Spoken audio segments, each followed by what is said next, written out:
एक छोटे से गांव सुतरंगीपुर में एक आम सा लड़का रहता था। एक गाउन बहुत तजस्सुस वाला और ख्वाबों में जीने वाला बच्चा था। उसे हमेशा लगता कि गांव के पार एक ऐसी दुनिया है जहां अजीब और गरीब मखलूक रहती है और हर चीज बोल सकती है।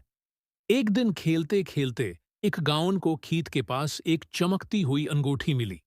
जैसे ही उसने अंगूठी पहनी, उसके सामने एक जादुई दरवाजा खुल गया। दरवाजे के उस पार एक रंगों की दुनिया थी। वहां दरख्त बातें करते थे, नदियां गनगनाती थीं और परिंदे गाने गाते थे। एक गाउन की पहली मुलाकात एक बोलने वाले तोते टोटो से हुई। टोटो ने बताया कि उस दुनिया पर एक बड़ा खतरा आने वाला है, अंधेरों का बादल। अगर वो फैल गया तो सारी दुनिया स्याह हो जाएगी। टोटो एक गाउन को दानिश का दरख्त के पास ले गया। दरख्त ने बताया कि अंधेरों का बादल फैल गया तो सारी दुनिया सियाह हो जाएगी। को खत्म करने के लिए 3 रंगों के क्रिस्टल ढूंढने होंगे, लाल, नीला और सब्ज। ये तीनों अलग अलग जगहों पर छुपे थे। सबसे पहले अक गाउन गया लाल क्रिस्टल लेने।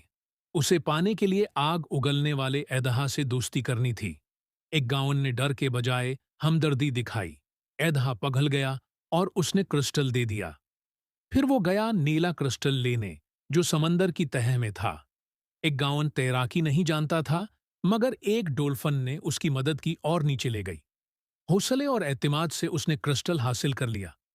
आखिर में एक गाउन पहुंचा सब्ज क्रिस्टल तक, जो जंगल के बीच छिपा था। दरख्तों ने उससे पहेलियां पूछीं। एक गाउन ने ईमानदारी और अक्ल से जवाब दिए और क्रिस्टल हासिल कर लिया। तीनों क्रिस्टल मिलाकर जब अक गाउन ने आसमान की तरफ उठाए तो एक जबरदस्त रोशनी फैली। अंधेरों का बादल गायब हो गया और रंगों की दुनिया फिर जगमगाने लगी। सबने उकगाउन को हीरो कहा, लेकिन उसने मुस्कुराकर कहा, हीरो वो है जो दूसरों का दोस्त हो। असल ताकत डर को हराने में नहीं, बल्कि हिम्मत, भरोसे और मोहब्बत में है।